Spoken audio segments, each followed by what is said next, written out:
यह है MRK Tradex का लेटेस्ट 3 फेज मोटर स्टार्टर जो अभी लॉन्च हुआ है।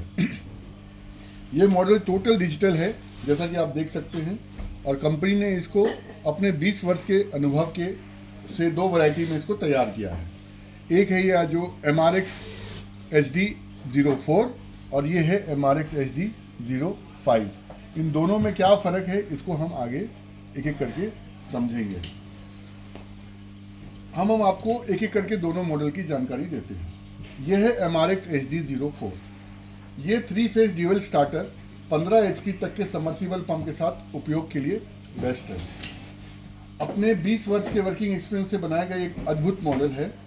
इसमें बेंटेक्स ऑयल स्टार्टर की किफ़ायत और L&T की MUG सीरीज की पावर और उससे ज़्यादा सेफ्टी फीचर्स हैं। इस स्टार्टर में आप देख सकते हैं कि इसमें 2 मेन कंपोनेंट हैं।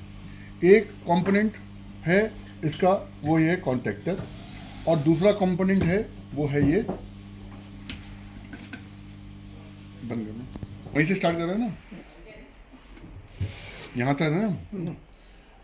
तो इसमें आप देख सकते हैं 2 कंपोनेंट हैं। एक है ये 40 एम्पेयर 450 वोल्ट के कॉन्टैक्टर जो कि एकदम हैवी ड्यूटी है, और दूसरा है ये डिजिटल मीटर 96 mm का, जिसके अंदर में हमने सारे फीचर्स दे रखे हैं। आप देख सकते हैं कि इसके अंदर जो है जो सप्लाई है वो इन 3 फेस इस पे यहाँ पे आ रही है, और जो मोटर को तार जा रही है वो आपको यहाँ पे वायरिंग करनी है।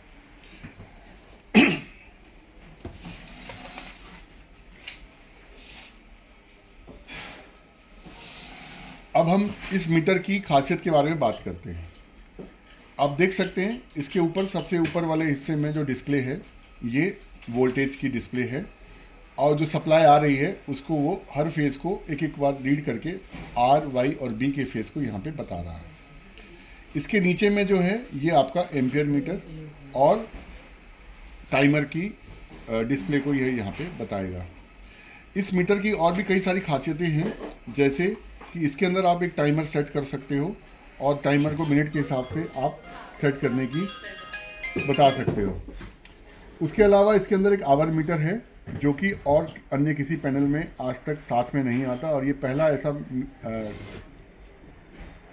पैनल है, स्टार्टर है, जिसमें आवर मीटर इसके अंदर इंक्लूडेड है। इसके अलावा इसके अंदर जो सबसे अच्छी खूबी है वो ये है कि इसके अंदर आपके पास में एरर डिस्प्ले होने का व्यवस्था दी गई है, और इसके अंदर में एक ऑन डिले व्यवस्था है, यानी कि मोटर ऑन होगी पावर आने के बाद कुछ सेकंड के बाद। उसके अलावा इसके अंदर में आप देख सकते हैं एक चार्ट है एरर का, और इस एरर के चार्ट को आप जो है अपने कस्टमर को बता सकते हैं कि अगर उसे कोई दिक्कत आई, कुछ एरर उसको यहाँ दिखाई दिया, तो वो इस एरर नंबर से उसको मैच करके वो समझ सकता है कि क्या परेशानी स्टार्टर में आ रही है, जिससे क्या होगा कि आपकी सर्विस की जो आपके ऊपर वो आती है, जिम्मेदारियाँ आती है, वो कम हो जाएंगी, और आप अपने आप ही इस एरर की कोड के थ्रू आप उसको समझा पाओगे कि आपको ये प्रॉब्लम कैसे समाधान करना है। इसके अलावा इसके अंदर एक रीसेट स्विच है और एक ये ऑटो मैनुअल स्विच है। इन दोनों का क्या काम है बता देता हूँ। ये रीसेट स्विच कब है, जब आपको पावर ऑन ऑफ करना है या एरर लिख के आ जाए तो भी आप इसको यहाँ से रीसेट कर सकते हैं। और इसके अलावा ऑटो मैनुअल का मतलब ये हुआ कि अगर आपको बत्ती आने के बाद पंप अपने आप चालू करना है तो ये ऑटो में रखें, और अगर आप चाहते कि नहीं बत्ती आने के बाद पंप चालू ना हो, अपने आप ना चालू हो और हम इस बटन से चालू करें, तो इसको मैनुअल में रखें। अब हम एक एक करके इसके वर्किंग को हम समझेंगे।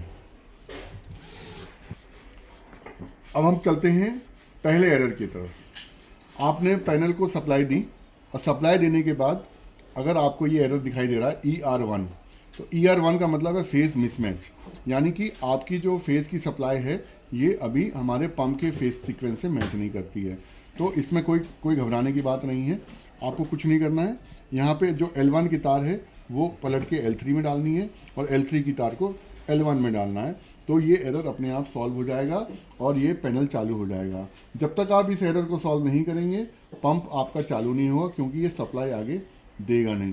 तो अब हम देखेंगे कि इसको हम ER1 को कैसे हम हटाते हैं।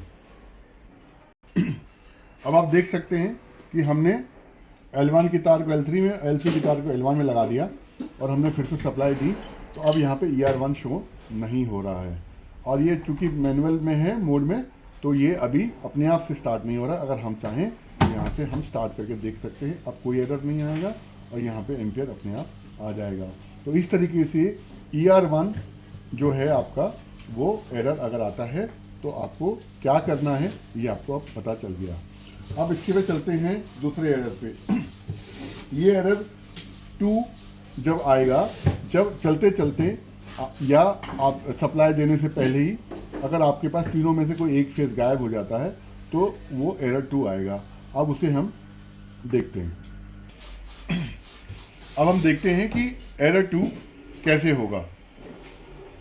अब हम एक फेस गिरा रहे हैं। अब देखिए, जैसे ही हमने ये फेस गिराया, यानी कि ये फेस अब नहीं आ रहा है, तो ये आ गया ER2 लिख के आ गया। यानी कि अब आपको ये समझना है कि अब आपके यहाँ पे सप्लाई जो है 3 फेस की नहीं आ रही है, 2 फेस की आ रही है। और ये बल्कि एरर नहीं है, ये एक फ़ायदा है, एक फीचर है, जिससे कि आपका पंप जो है बचता है। क्योंकि ये स्टार्टर लगाने का यही फ़ायदा है कि आपका पंप 2 फेज़ में नहीं चलना चाहिए, और अगर आप 2 फेज़ में चलेगा तो जल जाएगा। तो हमारे स्टार्टर की ये विशेषता है कि ये उसे चलने नहीं देगा और ER2 का एरर देगा।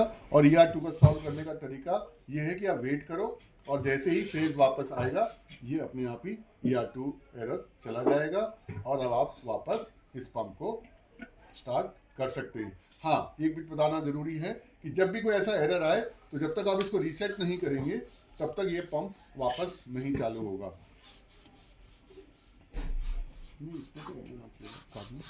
तो देखिए, अब ये एरर 2 हमारा चला गया, और अब हम इस पंप को हम इस पैनल द्वारा स्टार्ट कर सकते हैं। ये देखिए, अब हमारा ये वापस ER2 के बाद ये चालू हो गया। तो इस तरीके से इस पैनल की जो खूबी है वो ये है कि अगर 3 में से 2 फेस, एक फेज़ नहीं आता है तो भी ये आपके पंप को बचा के रखेगा। ऐसा स्टार्टर जो है इस समय आपको कहीं पर और देखने को नहीं मिलेगा। अब चलते हैं एरर 3 की तरफ। एरर 3 कैसे आता है वो देखते हैं।